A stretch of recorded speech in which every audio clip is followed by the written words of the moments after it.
Welcome to Awake to Oneness Radio. I am Caroline Chang, your host, and my guest today is Romeo. Is it Romeo? It's actually Franco, but yes, Franco. What did I say? Francisco. Okay, we're gonna have fun. Okay, okay, Franco. I have see Franco, and your last name is Romeo. Well, that's what I might be to you, but it's Romero. Romero. Okay. Isn't that a sauce? An Italian Romero? I would have to look it up because I've never come across Oh, that. okay. Romero. Okay. Romero. I thought there was a sauce. Okay. All I'll right. look it up. I'll look it up. Okay. We're going to have, well, before I have to let the audience, the listeners know, before we started recording, we've had such a great time just chatting that we've already, yeah, we're always already close friends. Yes, So, we are. We yeah. are. You invited me to your upcoming birthday party. Well, no, that was 2 weeks ago. You missed it. Well, okay, sorry, I missed the memo then. You missed it. My birthday party was 2 weeks ago. You missed it, but that's Oh okay. well. All Well, right. you'll make it next year. We'll make it next year. We'll Yes, make it yes, next year. yes. So you are the closet spiritualist. That is the title of your book. I got Yep, that right, right? you got we're getting better here now. Getting better. Okay. Okay. Well, how we met. I'd like to share with the listeners how we met. We met through IANDS. Actually, I am the YouTube administrator for IANDS. I've been involved with IANDS since summer of 2019. And Francisco was doing, did I say that right? Yeah, it's Franco again. Franco. Okay. Franco. Do you have a nickname? Because No, Franco. that would be it right there.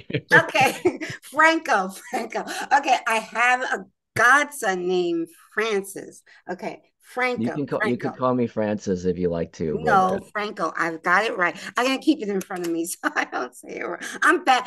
Actually, my listeners know I'm bad with names. Okay, Franco okay. was a guest and did a webinar for IANS back last summer. I think it was in July of last year. Yes. And as soon as I heard him speak on that webinar, I like he's awake to oneness. That's what my show is all about. Awake to the universal truth of oneness from the heart and not the head. Many people talk about oneness. You hear a lot of people talking about oneness, but do they really live it, know it? The unconditional love that we're all one, there's no separation.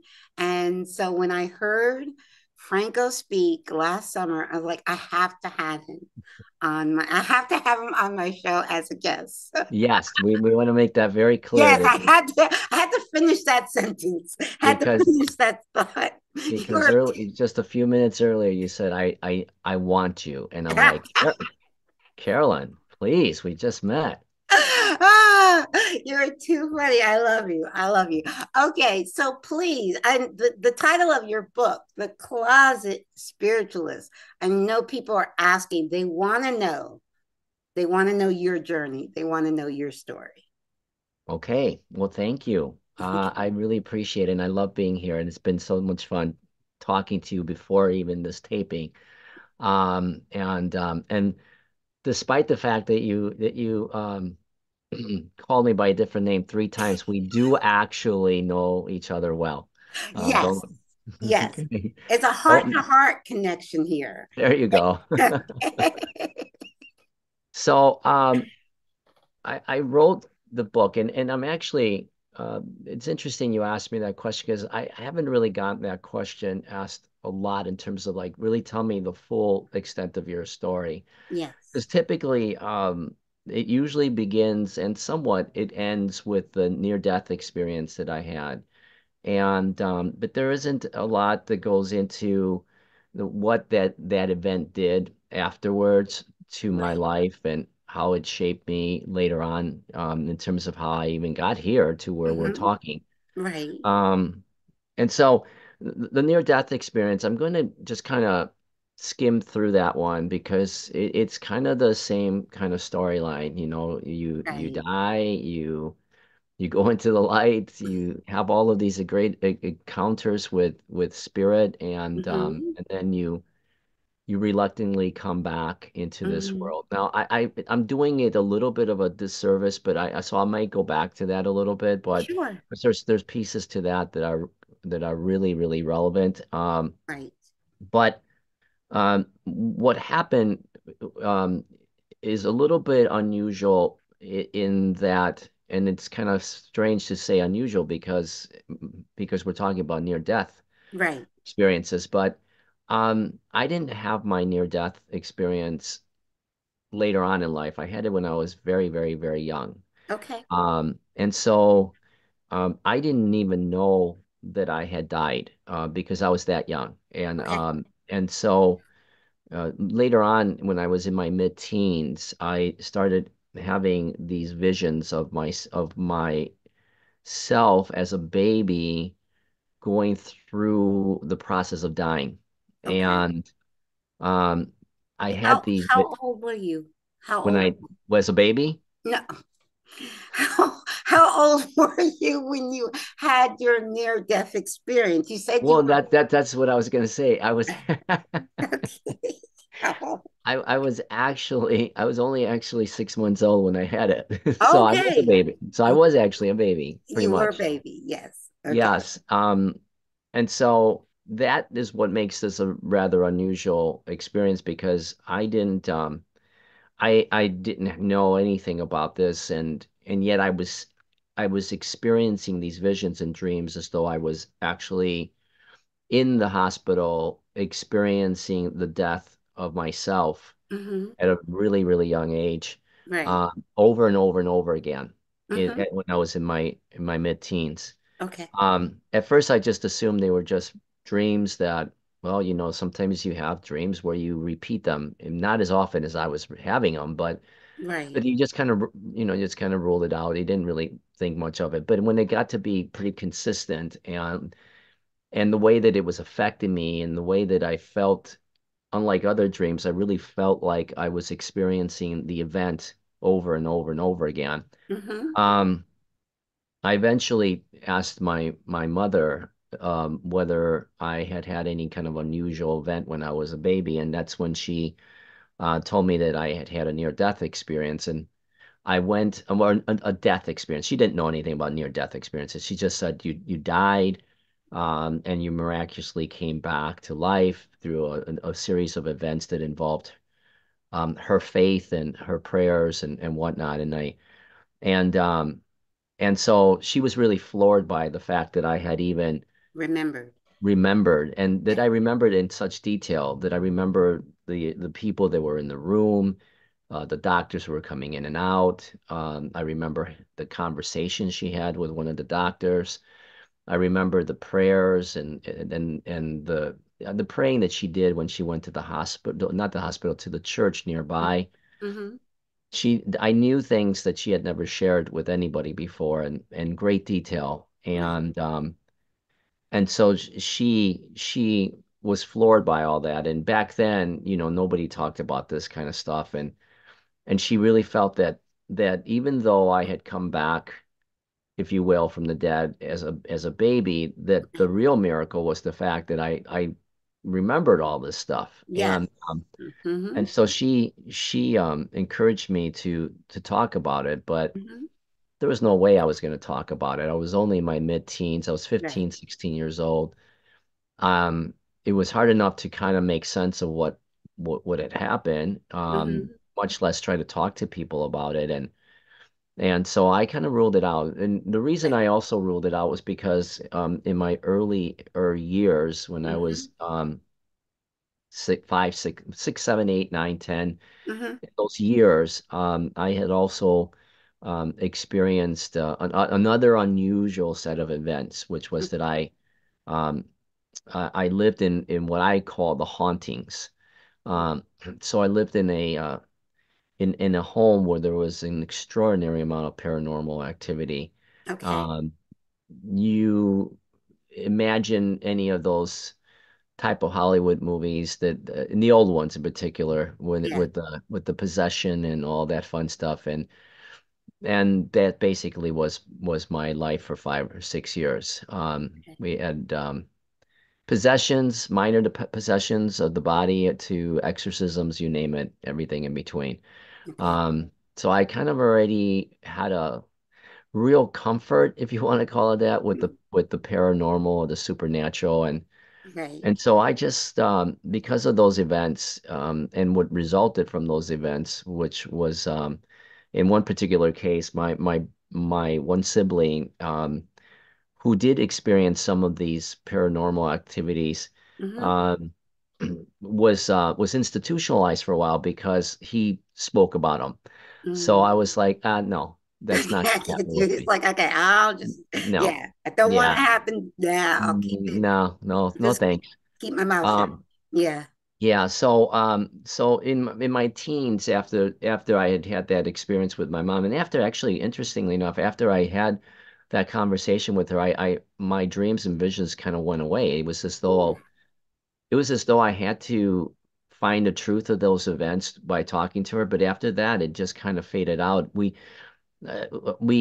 we were kind of transient as a family. We moved from location to location a lot. So Mm-hmm. in certain places that we lived, there was some paranormal activity, but by the time I had gotten into my late teens, it wasn't that much, and whatever was there was peanuts compared to what we had experienced years prior. Right. So I just by the time I got into my 20s, I didn't um, really give a lot of attention to that aspect of my life that seemed to be coming out a lot, but I just didn't know how to put it in perspective with trying to live a normal life. Mm-hmm. Um, but throughout my 20s, I like just had this inkling that there was something more about me and more about life that I didn't really understand, but I felt a draw to it. I felt like there was something greater, a greater purpose to all of this.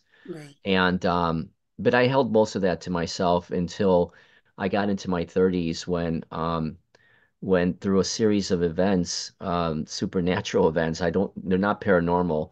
Um, I I started to experience things that were really difficult to explain in any context. I talk about this in my book where I had instances where I had established a relationship in my life with a consciousness that when I was very little was always there talking to me as if it were like a special friend, Mm-hmm. like one of my secret best friends, a make-believe kind of a thing.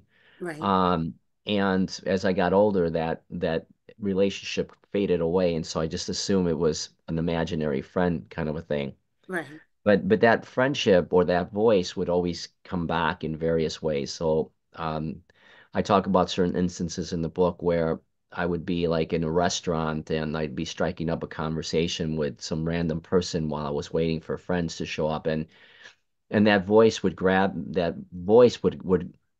grab hold of the person who was speaking to me Mm-hmm. and speak through that person. And in the process of speaking through that person, would freeze time in that space. So the restaurant in this case would just, everybody in the restaurant just stopped. It was like as if somebody had put a pause button and there was no activity, no movement, no nothing. And this person would then proceed to tell me things about my life, Mm-hmm. not what was happening in my life at the time, Right. or what happened in my life later. And this happened more than several times. Wow. And and I had gotten used to that voice because that was the voice. When it comes out audibly, it Mhm. sounds very deep and then maybe some people would say somewhat scary in the way Okay. it comes out. But when it's done telepathically, it's a much smoother voice. But either way, I could understand it, and I could understand that it was the same voice. Right. Um, when I years after that, my son was in a situation where he was very little, and and we were at an airport in Phoenix, Mhm. and um, and he was crossing the streets, from where you check, where you come out of the departure area and where cars pick you up, and then there's an island a little bit, a ways away where you can pick up taxis and stuff like that. And Mhm. and he didn't know any better, and he crossed the street, and he was on a collision course with several cars that were coming at a pretty decent clip. And at that moment, as a parent, as a newly parent, Mhm. I didn't have really any way of which to help him. I saw what was going to happen to him inevitably within seconds. He would have been hit and probably killed. So instinctively, I went into myself. I went in a way that in a way that wasn't rather common to me, or maybe somebody else, but I just felt like this rush to put all my energy deep within myself and then yell out no, like a parent would, but it Right. it had a much deeper vibrational impact, where the vibration of my no bounced all over the airport, like outside of the airport. I could see it Right. literally shaking the sort of the screen, if you will, the veil of Mhm. reality. Right. And and when Yeah. that happened, everything that was 3D went to 2D. Like all of a sudden it just went flat on the screen. Mhm. And then it went back to 3D, all within about 5 or 6 seconds. But it was Wow. enough time to realized that everything had stopped. I mean, everything had been plastered back on the screen. The people, the cars, the airplanes, even the noise and the wind were all part of the screen that was just kind of flowing like this. Wow. And in that time, my son, um, my everything paused, but in that time, just prior to everything coming back online, so to speak, he Right. seemed to come back online a little bit sooner. And ran across this 3 or 4 lane piece of the airport, and the cars were instantaneously stopped.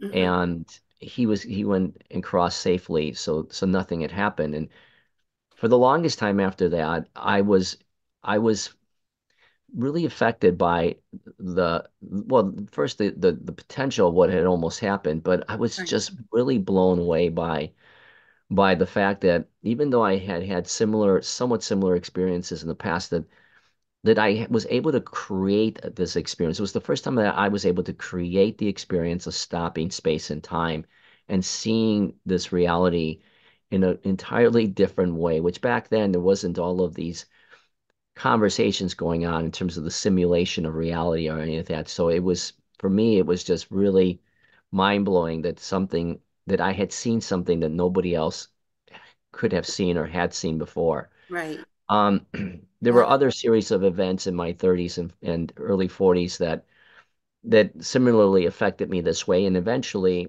I couldn't live a normal life anymore. I um I eventually had in 2000 and about 10, I had a my first awakening.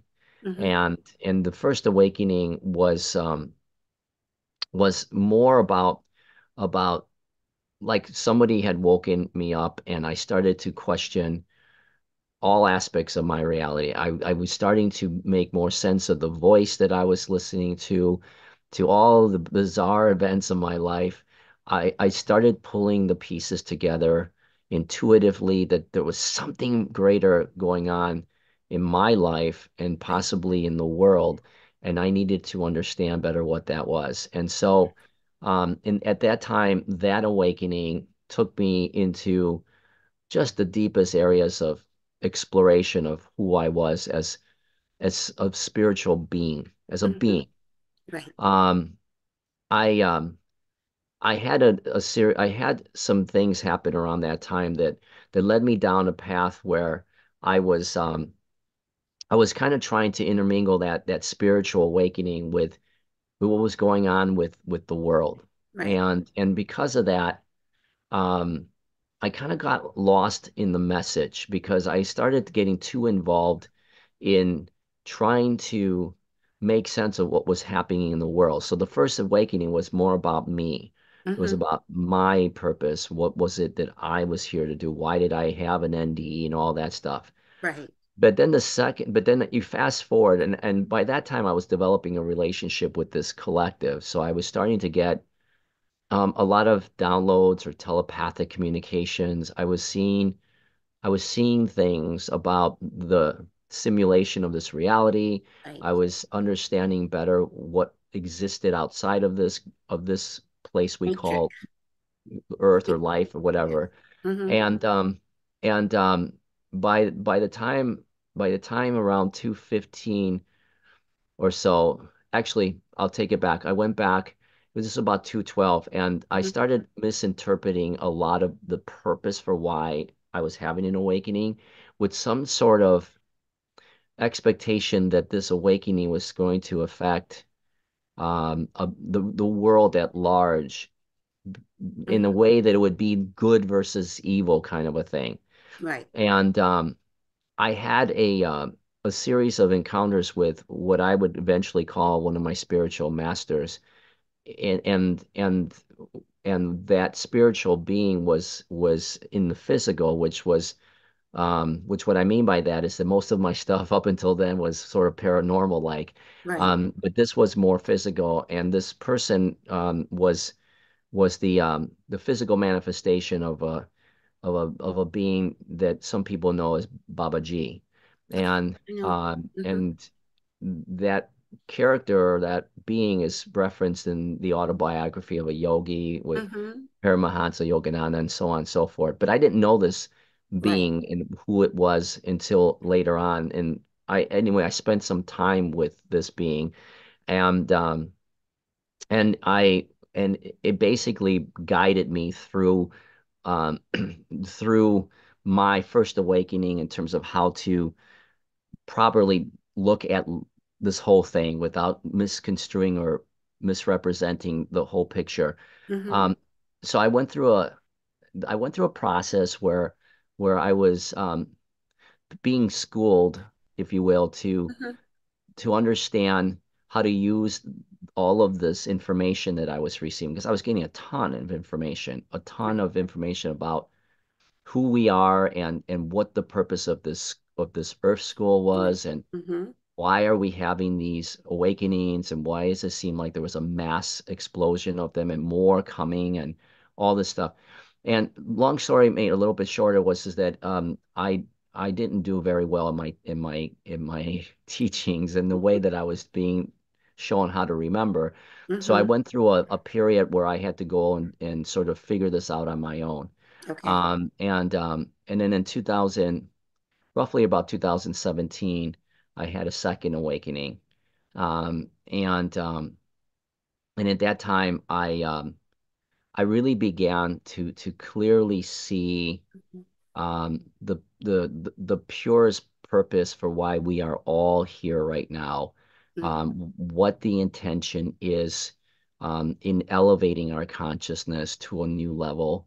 Yeah. Um, and why it was being done in a simulated fashion. So I've been mentioning simulation a lot because this is a Yes. piece that gets overlooked a lot. Mm-hmm. Even though there are a lot of people that talk about simulation theory and all this, Right. it always seems like it's in silos. Like, we'll talk about spirituality here, simulation theory that, Mm. quantum physics here, you Right. know, When it's all sorts all of it's interconnected. all entangled. Right. But we don't have I haven't really seen too many people bring all of those pieces together. I mean, if you don't bring them all together, Right. you find yourself being misguided in directions that ultimately don't benefit you or humanity as a I whole.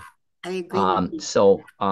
So anyway, um, I um, I was receiving all of this information when I was told that I needed to write a book about all of the information that I was being shown. Part of it was just chronicling my life, Mm-hmm. how I always call it the way not to wake up, because I made it so much harder for myself than I should have. And Mm-hmm. we all make it very extraordinarily harder for ourselves than it should be. It shouldn't be this difficult. And then the second part of the book was talking about well, things like the game and the simulation of the game, these frequencies of Christ consciousness known as the inner child, and then revelations or prophecies of the future, Mm-hmm. and the immediate future, because what they were showing me was that humanity's timeline was very short. Mm-hmm. um, all of this talk up until just maybe a year ago or so, where Right. people were saying, the big change would come in the next decade or two, um, that wasn't jiving with what I was getting. I was being told that humanity would go through a massive transition, a massive awakening over the next several years. And that by the year 2032, humanity would be in a place what we would call the fifth dimension, and Mm-hmm. fast approaching what was the sixth dimension, which is heaven on earth. Uh-huh. Um, Mm-hmm.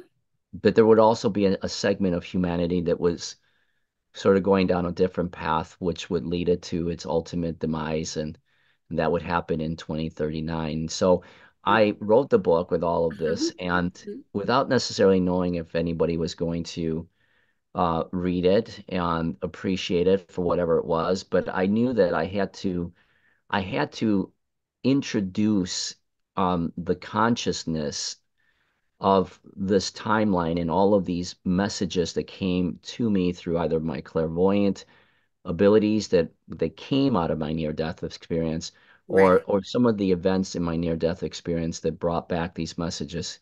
Mm-hmm. I needed to introduce that into the mainstream of consciousness, because in doing that, it Yes. would accelerate the timelines to where they were supposed to go, Exactly. which now, as we speak, the timelines have actually shortened even more. So now, instead of 2032 being when humanity entered into a higher stream of fifth dimensional consciousness, Right. it would be more like 2029 or even 2027. So the timelines are really shrinking pretty That's what fast. I'm going to jump in because that's what I remember before we started recording. I said there was something I wanted to say, but I wanted to save it for the recording. Oh, that I burst. I'm sorry that I No, no, that no, I no, rain on no, your no, no. parade. It's a no. Everything you said is great because this is the perfect time to interject that piece. I told you before we started recording, I stopped watching mainstream news in 2001.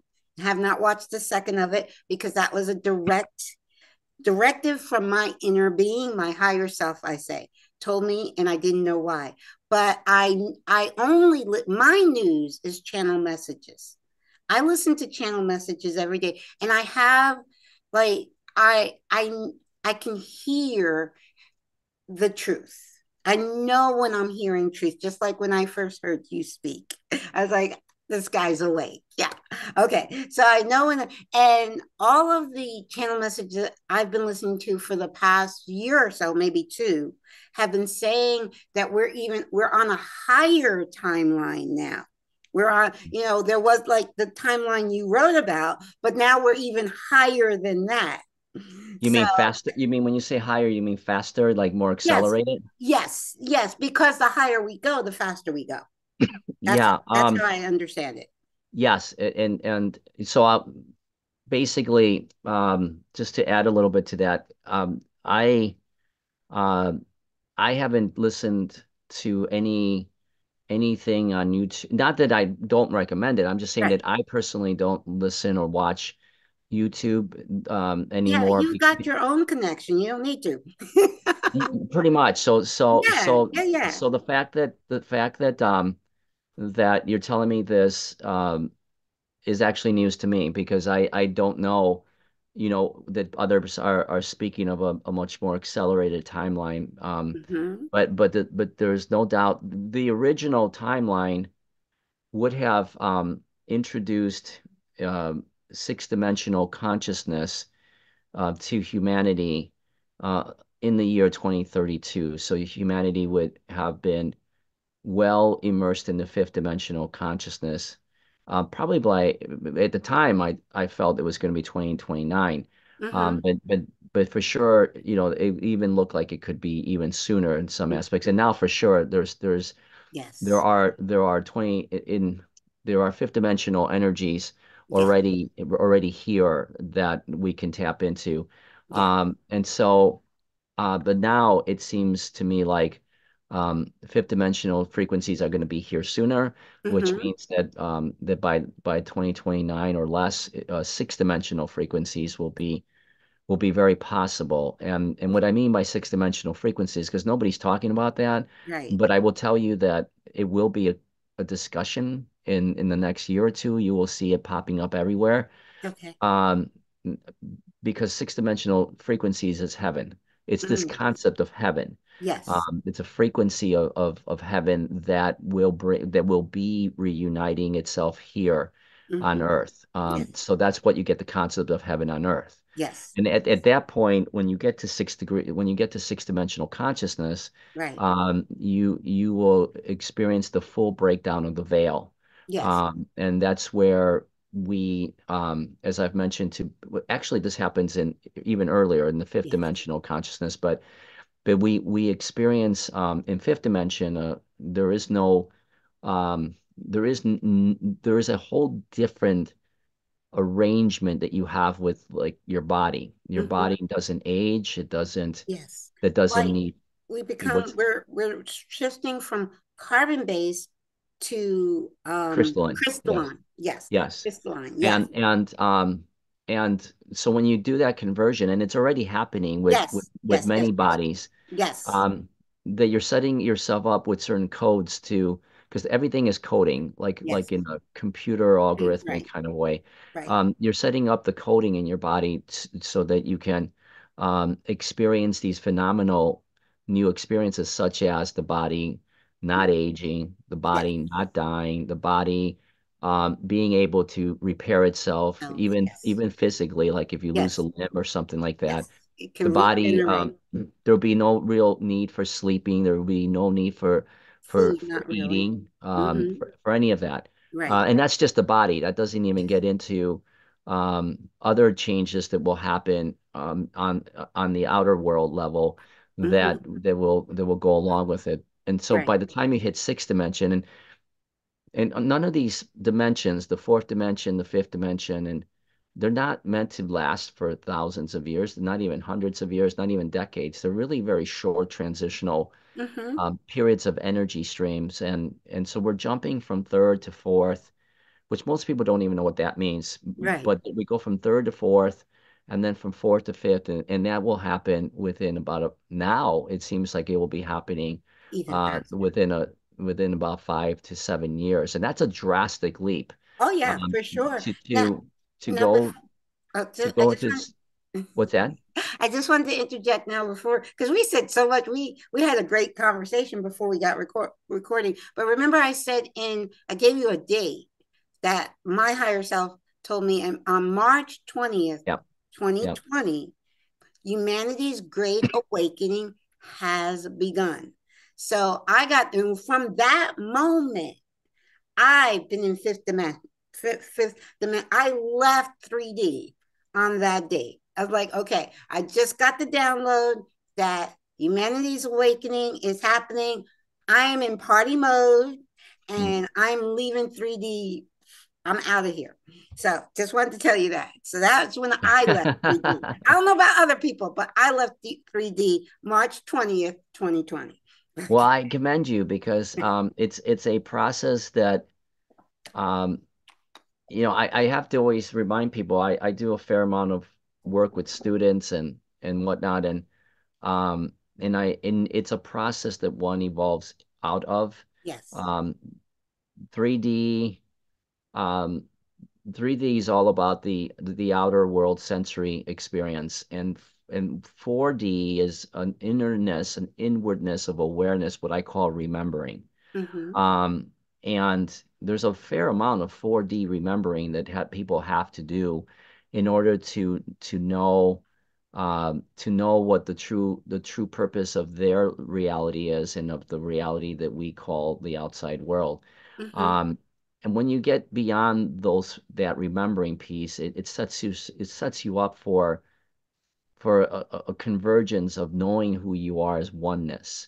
And that isn't an easy, it sounds pretty easy to conceptualize, but to understand it and feel into it and become it and that's what 5D is the becoming of all of oneness. Of oneness. That takes a lot more than you might know, Yes. but um but all of these processes are required. Hmm. They're not optional. Right. And so everyone who's here to expand into those spaces will have to go through this in a relatively quick fashion, Yes. because we're short on time here now.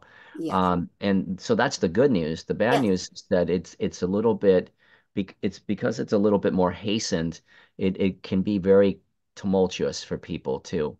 Yes. There's a lot of confusion, chaos, and whatnot. Yes, you are seeing that chaos out there in the Yes. world, but I'm Yes. talking about an inner chaos Yes. that Both. people will have to go through. Yes. So yeah, again, the timelines are shrinking. Mm-hmm. Um, it's very possible that depending on how things shake out this year in 2024, Mm-hmm.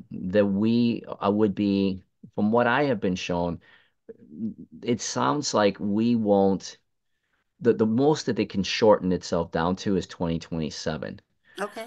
which means that 2024, That's this around the year, corner. We're on 22. Yeah, that's around the corner. that's around the corner because Yeah. there's a lot of things that have to happen in 2024, 2025, and 2026, Mm-hmm.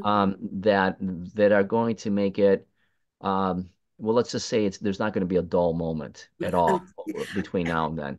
And Um, I'm really excited for this year because I think this year, like we were saying before, that I see the awakening. I see it every day, everywhere I look. I see people waking up. But I truly believe this year is going to be a massive awakening. I just believe that.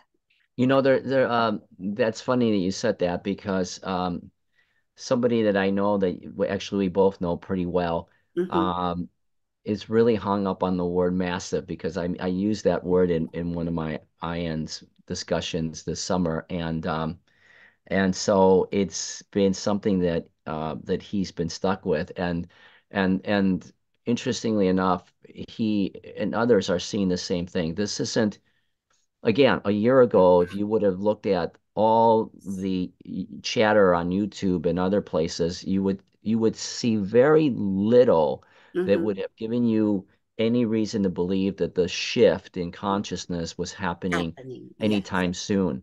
But Yes. now, it's not only is there a lot of chatter on it, the Mm-hmm. chatter that's there is indicating that the shift, Yes.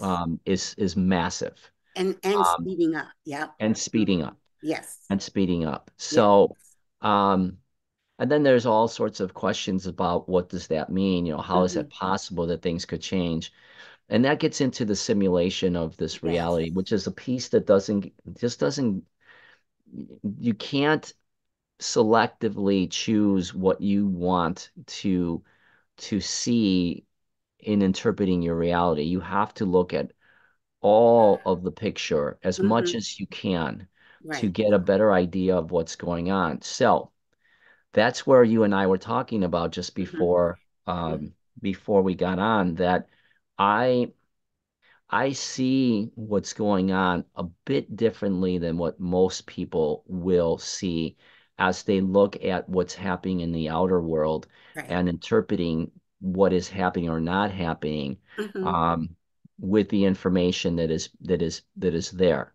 Right. Um, because I have been shown to a pretty extensive level of Mm-hmm. awareness, the intricacies of the game, of the simulation, of the hologram, of the illusion, the dream, Yes. whatever you want to call it. Yes. Um, because of that, I understand that, and this is where I was telling you that a little bit, I kind of got myself into a little bit of a pickle because I got too involved in the outer world experiences. I I I get was too consumed by the things that were happening and who was doing them and why they were doing them, and I I get you. and I got too distracted by that, I get and so I was putting too much of my energy on that versus realizing that all of that was really, as much as people might not like to hear it, right. all of that is an illusion. Right. It's So part of the so if you yeah. spend Yeah. time wondering who's doing Oh, this, you are. why they're doing it, is there a conspiracy? All of this Oh, stuff, that I totally it's a remember. waste. I told you before we said so much good stuff before we start recording. But remember, I told you that like 6 weeks in, like in the spring of 2020, my higher self yelled at me and said, "Stop it!" Yes. Remember? Yeah, Because you did say that. You yeah, did. I was trying. I was like, okay, I gotta wake people up. I gotta shake them, shake up, wake up. And then higher self said, stop it. You can't do that. Remember? So, Stop. yeah, stop. So I know exactly what you're saying. I totally know exactly what you're saying. Yeah. And so Yes. but this gets into all aspects of other areas of everything from the purpose or the meaning behind paranormal activity Mm-hmm. to the purpose and meaning of the celestial beings, the Mm-hmm. UFOs, ETs, and things of that nature. Right. Um, if you don't look at it from the perspective of, well, I mean, if you can't see it for the game that Yes, is and it being played, is. I um, always that I then you, always say, I've been saying this is a chess match. I never call people say this is a spiritual war. I never ever say well, spiritual war. I always say spiritual chess match. well, why? But okay, but I'm gonna peel the onion back here a little bit because Okay. who are you matched up against? Ourself That's because it. there's only one. That's it. Okay. It's So only so one. what you Yes. have to understand that it isn't meant when one Mhm. implies there's a spiritual war or even the subtleties of the way that you're saying it, I see I that get what you're saying. I totally do. Yes, you create a duality exactly. in the And and that's there's and 3D duality, that's 3D. 3D. Yes. So if you do that, then you're back at square one again. Yes. No, And I so totally get you. I was just kind of making it, but definitely, but no, I always, for me, it's the yin yang symbol. And I always say that's the symbol of all that is God, whatever name you want to call it.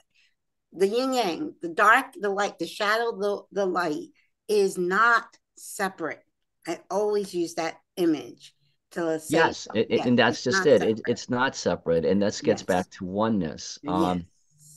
If we don't, the way that I teach my course, and the way that I speak, and because you were there when I was interviewing or was interviewed by IANDS, um, was that I get out of these traditional ways of even looking at spirituality, Yeah. um, because though it's much further along in the way that it perceives reality and ourselves relative to, say, traditional religion, Mm-hmm. it still has not achieved a level of maturity that it needs to get to. Mm-hmm. And there's a lot of reasons for that. One of the biggest one is just complacency. You get to a certain place of feeling comfortable and expressing or teaching your spirituality, and you don't go any further than that. Right. But spirituality, the way I tell people, spirituality is just another way of explaining the things that you don't understand. And when you do understand them, it becomes, and I'm going to use this term very loosely, it becomes science, but more specifically, it becomes intelligence. And Mm-hmm. so when I switch from a spiritual based discussion with people to an Mm-hmm. intelligence based discussion with people, sometimes I lose some people in that conversion. Mm-hmm. But what I'm trying to get at is that at the end of the day, in what we would call the spirit realms of our life, um, yeah, there's aspects of that you would kind of see uh, in more traditional ways, the angelics and things of that. But at the end of the day, we're intelligence. Mm-hmm. We're an intelligence that is playing a game, Mm-hmm. and that game is this thing we call life on Earth, Mm-hmm. and it does it because it's a very playful intelligence. It's Yes. a childlike intelligence, Mm-hmm. and as a child, we love games. We like to play. Yes. And if we can see it for the game, even though there's a lot of tragedy, and I know that you could speak to some of that in your own life, even though there is a lot of tragedy, it is a game that is being played out for you. For your Um, highest good and the highest good of all, because there's no yes, separation. but I'm gonna go just one more step. It's being done for you by you, and Yes, that piece of it is sometimes overlooked because the by you means that you fully knew what you were getting yourself into when you came into this world, and truly. that you actually arranged it a la carte style to fit whatever your circumstances would be, so that you could get to this point of awakening. Yes. Um, I'm gonna and I'm gonna jump in just one more time yeah, because I do have two children in the spirit, mhm, and I know they're not gone. I know that it was a soul plan. When my son transitioned over 9 years ago, it'll be 10 years this summer. I was at complete peace. I knew that it was a soul plan that he and I made before my birth. I knew he wasn't going anywhere. He was just that body wasn't working anymore, and he was just leaving that suit, yeah, and that he would always be with me. These are three things I knew the moment he transitioned. And then my daughter, who transitioned a year ago, I knew the moment. First of all, I knew he was right there because they were very close. I knew he was right there to greet her. And I just, I I mean, for a mother who has two children in spirit, people will say, well, I've had people say to me, how are you even still standing? And I'm saying, I know that everything was a soul plan. I know that they, they chose me to be their mom. I agreed to it. I knew that they said, well, mom, we're not going to be hanging down there as long as you, but you have work to do. And I'm on top of the world because I'm doing the work. They're with me and I'm doing the work I came here to do.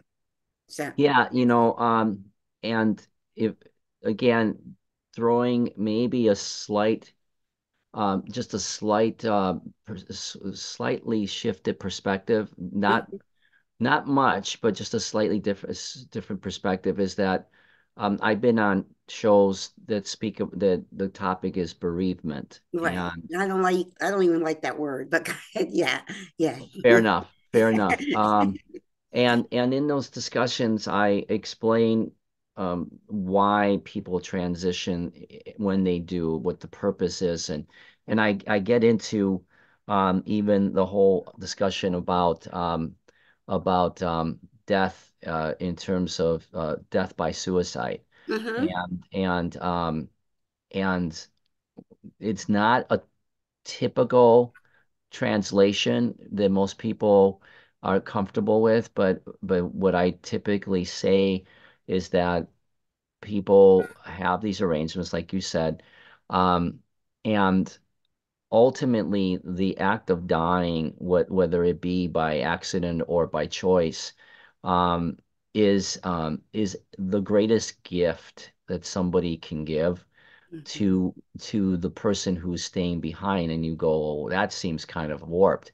And I said, no, no, I no, totally because get it. because when you because if you understand what the purpose is of this reality, you know that the number one reason why we're here Mm-hmm. is to do one fundamental thing that if you don't do it, it just negates everything else that you could potentially do Right. in your life, and Mm-hmm. that is that you're here to wake up. Mm-hmm. And as simple as that sounds, nobody, well, I should say nobody, but not many of us yet are doing Mm-hmm. that Right. because it's not as easy as it sounds, Right. because we make it very difficult.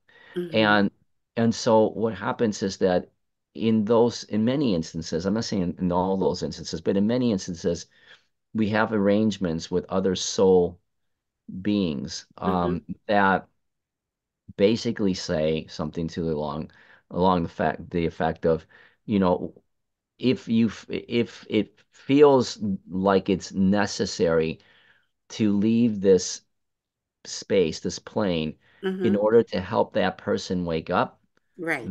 then you can exercise that option to do it. Right. Now they don't know this when Right. they're transitioning out.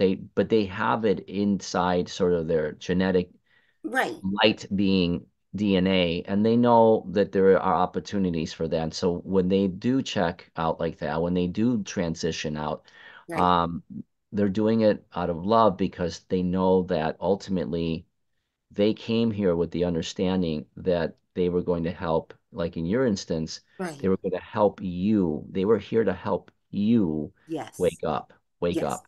And to do that, they felt it was so important enough that they left this life so that Right. it would help you to do that. And it seems like it's been achieved in many ways. So Yes. Well, um let me tell you, there's two things I want to tell you about suicide. Well, I have not written a whole book yet, but in this book, We Touched Heaven.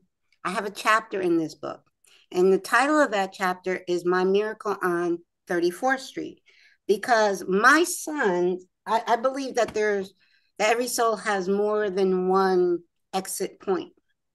My son's original, I believe one of my son's exit points was in 2011. I tried to kill myself when mm, doctors told me he wasn't going to live. I was like, and I was awake.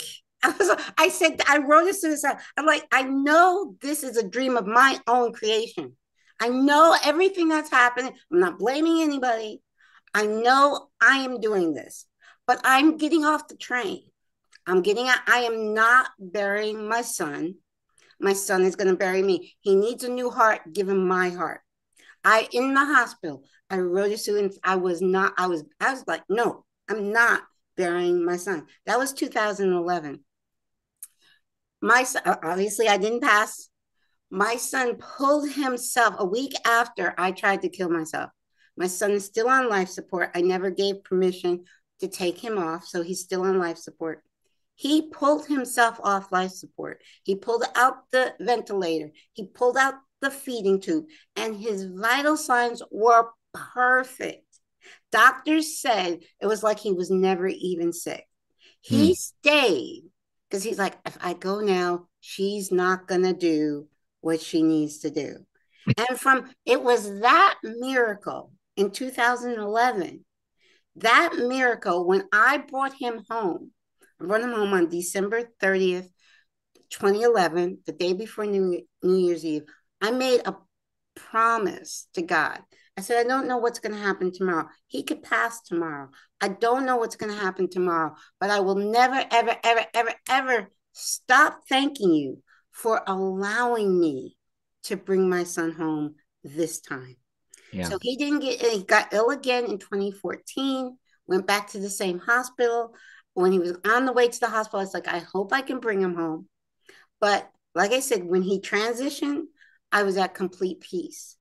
He did what he needed to do. He's like, I can't go now. You know, it's my time, but I got to stay for her. He stayed 2.5 years longer for me to yeah, get me ready. So yeah. I understand exactly what you're saying. Yes. Yeah, it's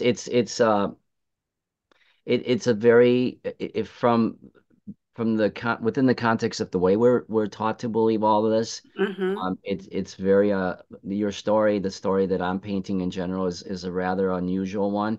Yes. But within the context of why we're here, what we're doing, what's the purpose specifically of these people who come into their lives around you, Mm-hmm. it makes complete sense. And when Yes. something makes complete sense, you follow it through. You follow it until and you know, to give yourself the chance to know the truth in every way possible. Yes. That's the interesting thing in general about the way that we have lived our lives. Mm-hmm. This is what got me started on much of this was that it wasn't all the paranormal stuff that was Mm-hmm. happening. It was the fact that the things that were being shown to me, the things that I was being taught to believe and accept did Mm-hmm. not make sense. It just never made sense. That one Mm-hmm. and one did not equal two. It You're equaled right. some bizarre number, and I was supposed to accept it as if it were truth.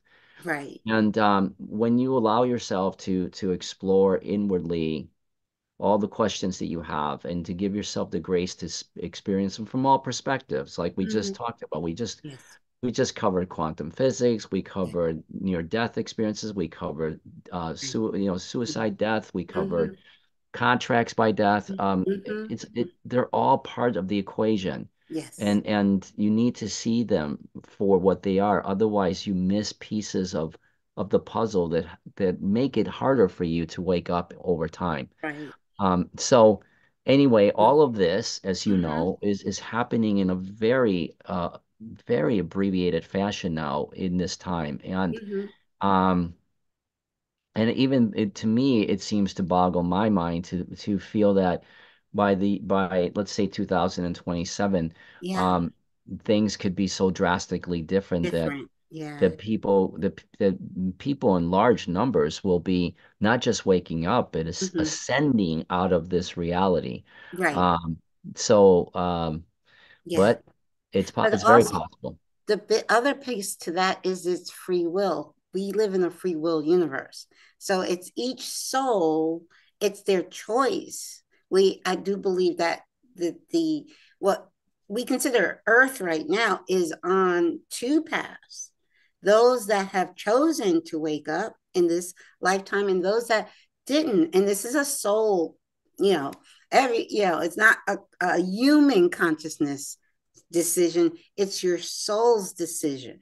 Yeah. Yeah. And so here again, I'm just going Hmm. to throw in a little bit more meat and potatoes to that. Okay. All right. Um, there is a free will concept, Mm-hmm. and that applies in any aspect of any part of the spiritual realm, the Mm-hmm. spirit realm.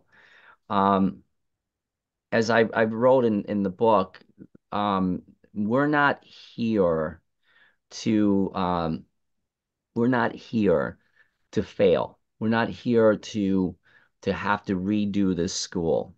Does Right. that mean that everybody achieves that goal? No. But the overwhelming majority of those who came here to experience this school for its contrast and to grow with it,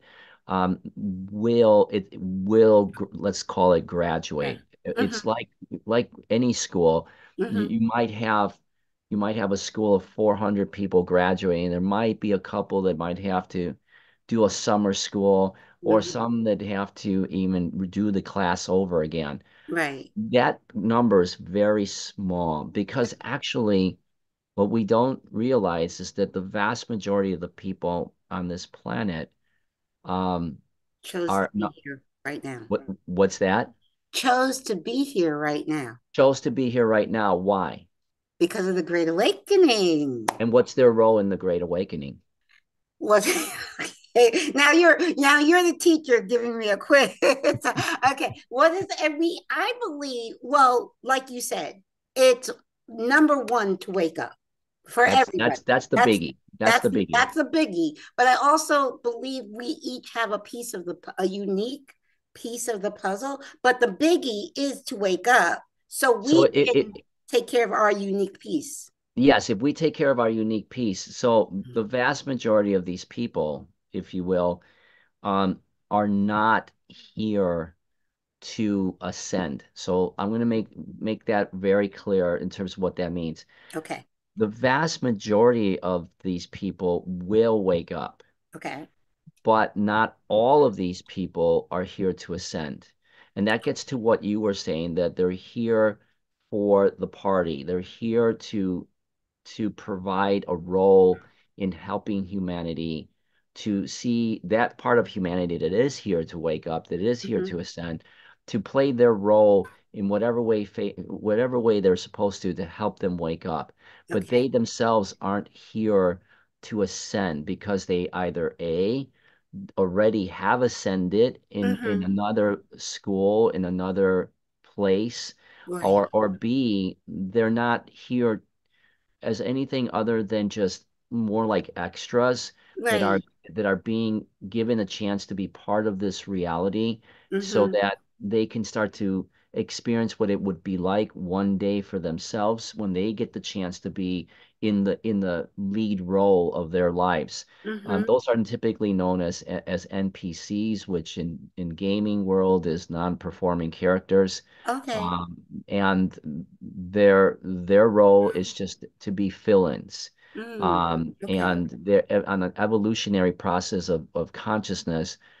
They're not here yet to experience the dualities of this world the way the school has already deemed for certain students. Okay. Again, if some of this you have to go and kind of take it with a grain of salt, but Mm-hmm. if you can see it for the totality of the game, I always Right. keep going back to the The game. game. If you understand the simulation of this Yeah. school, if Yes. you understand why it was set up for the benefit of all of us to ascend in consciousness, Mm-hmm. then you would understand why things happen the way they are so much easier. Right. It doesn't diminish the whole ideas of soul contracts and all of the spirituality around it and the Mm-hmm. mysticism around it and galactic beings and Mm-hmm. all of that. It doesn't take away from it, but what it Right. does is it puts it in a way in which you can package it together as this really cool virtual reality game, which, Yes. by the way, Yes. science is really darn close to proving that it's a Yes. virtual A reality. You simulation. put it within a context of a virtual reality game, and you realize that, like any good virtual reality game, there are Mm-hmm. going to be various layers and levels and narratives and all sorts of ways in which to get you to the path of remembering your truth. Right. And Okay. when you do that, it makes it so much easier. Mm-hmm. And if you who have worked with a lot of this indirectly through IANDS, Yes. there's just been so many near-death experiencers that talk about Yeah. the illusion of this reality. And they call it different things, but at the end of the day, it Mm-hmm. is what it is. It's not real. This is Yes. not Not real. real. I call it what I call it is a dream of my own creation. I own Yes, it. the It's dream a dream states. that Yes, yes, it's a dream of my own creation. I'm noticing it's getting darker here. I'm gonna just turn on one more light. I'm like, sure. I don't really have a studio set up. I just have like my office, but it is getting it's like, yeah, that's a little bit better, a little bit more light. It's like, So, I'm getting darker and darker and darker. Okay. yeah. This is what I was telling you when before we got on was that um, we we haven't by choice Mm-hmm. haven't given ourselves the chance to see all of the pieces that are available to us, to put them together in a way that they can give us a clear picture. And some of us would say, well, that's because that information isn't being shared. But that's not true. I'm saying because that doesn't need to be shared. Right. It's fully accessible to you if you do an inner quest Yes. of your consciousness. It's Yes. all there. Uh, Yes. You don't Yes. have to rely on anyone out there to share or disclose or make public Well, any. I want to interject here because I've been saying this for 9 years. Truth is not found out there because out there is the dream. Out There you there go. is not Did, real. did you The read my book? only, huh? No, Did I you? didn't. Oh, well, then I didn't. I I say the didn't. same thing. I I say the same didn't. thing. I say, but I've been saying this since I launched my podcast 9 years ago. I tell people, don't listen to me, go within. I direct people to go inside because truth is within you. It's not out in the illusion. I Yep. say that all the time.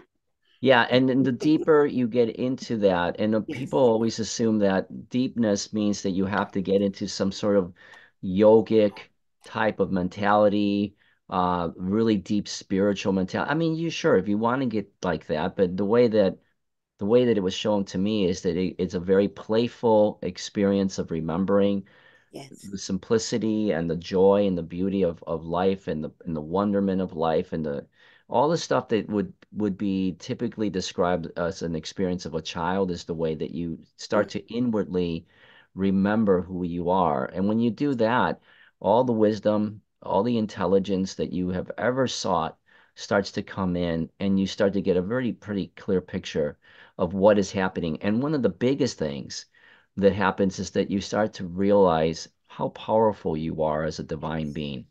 That you can Divine creator being. That divine creator being. being. Yes, you Yes. can literally um you can really change, you can change everything about your reality. You can change, if you like, you can change the world, but as Mhm. Gandhi would say, you have to be the change you Want desire to to see in the see. world. Yeah. I said that to my cousin just yesterday. You have to be the peace. The peace starts, world peace starts from peace within you. And do you And know why? yes, because the outer world is an illusion. And then Who's it now? Let me ask you this, because I am going to be a little bit more of the teacher here. Whose illusion is it? it is the one, the all that is. Okay. Okay. Where do you fit in the equation then? Whose illusion is it? Okay, it is okay. How I envision this is that all that is we is it kind of, and I don't like using a Big Bang theory like saying, but just Okay, say you don't have to. let's just say all that is one wants to experience everything, and Okay, all now, it okay. is experiencing everything through us, and he burst out, and each one of us is tiny spark holographic sparks of God, of all that Okay. is. All And right, all that right, all holograph right. means, wait, my favorite quote Here is goes, here goes. my favorite quote. You're not a drop in the ocean. You're the entire ocean in a drop. So we're not a piece of God. We are all, each one of us is all of God in a drop. Okay, so funny that you said that because I'm gonna take it a little bit deeper than that. Maybe not deeper, but I'm gonna give you yet again another way of looking at it, Another okay? layer. Because I like this. I like that we're not a drop in the ocean. The ocean is within the drop, the way you just said it. Right, right, Um, the way that I've been shown relative to that analogy is that when you look at the ocean and this droplet concept, you typically are told that at some point, as a droplet, you will return to the ocean and you will become part of the oneness again, implying that you were created as a little fragment or as a little light of the whole piece, right? And then you're going back to the fullness of the piece when you pass on. The way that it was shown to me was pretty simple, and again begs the question, we don't have to make this, why make this more complicated than it really is? right. Um, because if you use that analogy, one could arguably say that um, the ocean, in this particular case, in any case, the ocean is made up of droplets. Therefore, the ocean cannot exist without the droplets. But the droplets can't exist without the ocean. So Exactly. therefore, who or what are we truly then saying? We're saying that we are God. Yes, Not that that's God. We came from a source of God. right. We came Are out of our own, that we created the oneness of God. Because again, we as droplets can exist without the ocean. The ocean can't without us. And so, I totally get that. You say that to a Christian, you're in trouble. But well, but but I here's the totally get but here's the thing. yes. It doesn't really matter for this particular reason because even in the Bible, Yes, it that's implies in the Bible. exactly It what I does. just said. It In does. the first chapter of the Bible, it Yes, it says does. verse 26, I believe. I'm not a Bible Yeah, person, but I me but either. it's but it No, it but does I say it. We were created in the likeness and image of God. It says it but, right there. We are God. but wait a And minute. Jesus said, we But wait a have I minute. not said ye are gods. But go ahead. Yes, yes, but I'm going to be really specific here because it's important to put this into a very specific context. Okay. In that section, verse 26, Mm-hmm. Yes, it does say that we were created in the image of God, but here's what it actually says in pretty much all the versions of the Bible. It Mm-hmm. says that God created humanity back in the day, it used to be man. God created humanity in in their image. Mm-hmm. And it would go on to say, let us create humanity in our image, we. So there's the plural of Mm-hmm. God is used in that verse, depending on which version of the Bible you read. Right. God is not mentioned as a he Are or a you? she. It is mentioned as a plural, meaning that God was a creation of a collective, Mm-hmm. meaning that the droplets came together to form the ocean, and the Mm-hmm. ocean then became what we would call God, not the other way around. And if What? you look at it that way, and you Yes. have to almost look at it that way, Yes. then that means that we are not just supreme beings, creators of God, we are God. Yes. End of story. I Uh, say that all the time. I say we are God. I say, yes. and I say it to for Christians. I say we are God in a drop because, but I understand it as Well, just we are refer God.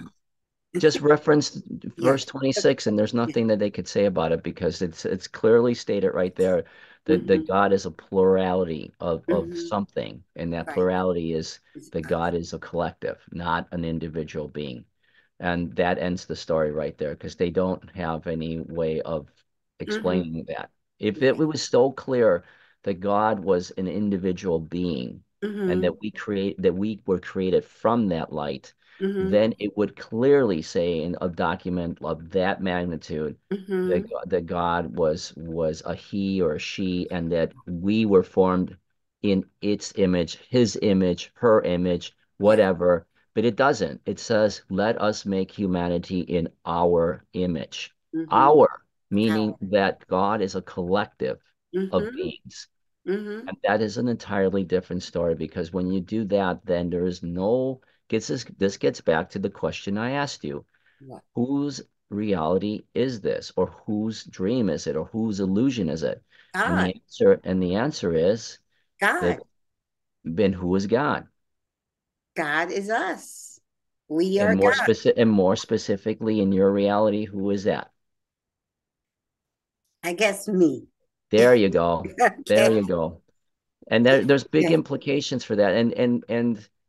And we get into all that when I talk about this with my course and stuff, but Mhm. it's the understanding that Yes. you have to have the fundamentals down in Hmm. order to really view everything that is this reality. Otherwise, you're really going off of misinformation, Hmm. and it's not going to get you to a place where you're going to make sense of it. And like I said, if it doesn't make sense, don't follow it Right. because it does, there's no truth behind it or very little of it. And I tell people filter it here inside. Whatever information, if you're unsure, don't filter it here.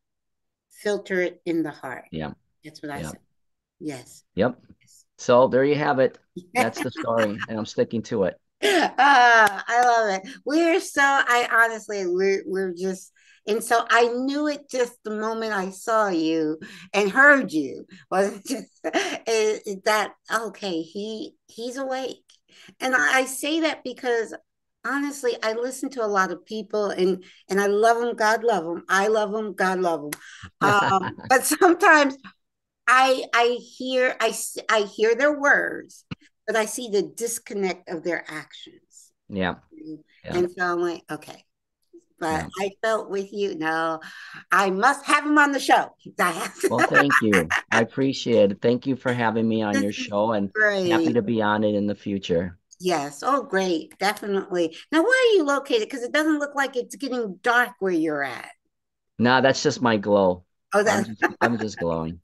No, I live in the Twin Cities. So it's Central Time here, but Okay. we've been having Interesting. such a wonderful winter so far, and so Yes. It it's has. been bright and cheerful Yes. for a long time. Usually it's overcast and cold or snowing, but not this year. So Okay. we're enjoying it.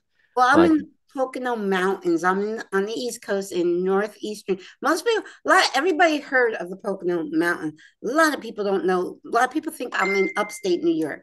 I'm not in upstate New York. I'm in the northeast corner of Pennsylvania in the mountains, and I'm actually at the highest peak of the Pocono Mountains. We get a lot of snow, but not so bad this year. Knock wood. I've been here 32 years, and this year hasn't been bad, but it has been overcast all day. Oh, And has it? Well, yes, I'll tell you what, I'm going to make that happen. I'm going to make the sun happen in your life over the weekend. okay. Okay. Well, thank So, you. I truly so appreciate that. Thank you thank you. so much. I will definitely, once I have everything together and ready to share it, I am going to send this to you, and you share it, and I will read your book. See, you thought Oh, I haven't read your book, but I will thank read it. you. I will Thank read you. As long as after all of this, you remember my proper name, that's a big it. accomplishment. Okay. Oh, All now, right. now I gotta look. Franco. You know what? How I can remember Franco? Think of Yes. if I think of Frankfurter, the hot dog, a Franco. I can do that. I think of hot dog and add a co at the end of Franco. Got it. There you go. There you go. Otherwise, you can just call me the closet spiritualist. That's good enough too. Okay. So, And now wait a second. What's my yeah. first name? What's your first name? Carolyn. No. It's not You said Caroline? you Caroline? Caroline. Okay, Carol. So many people call me Carolyn, and I just like okay. I was named after Caroline Kennedy. When I was born in Oh. 1962, my father said, if it's good enough for the president's daughter, it's good enough for mine. And I am sweet, and I have a song, Sweet Oh Caroline. yeah, we know that song. We know That. that song. So, I will forever remember that when I'm out there singing in the masses with people. yes. Yeah, that's your song. That is So my song. That's my song. Well, thank you. This has been thank so wonderful. Thank you thank you, so much. Caroline. And we will stay in touch. Bye Okay. bye. Bye bye.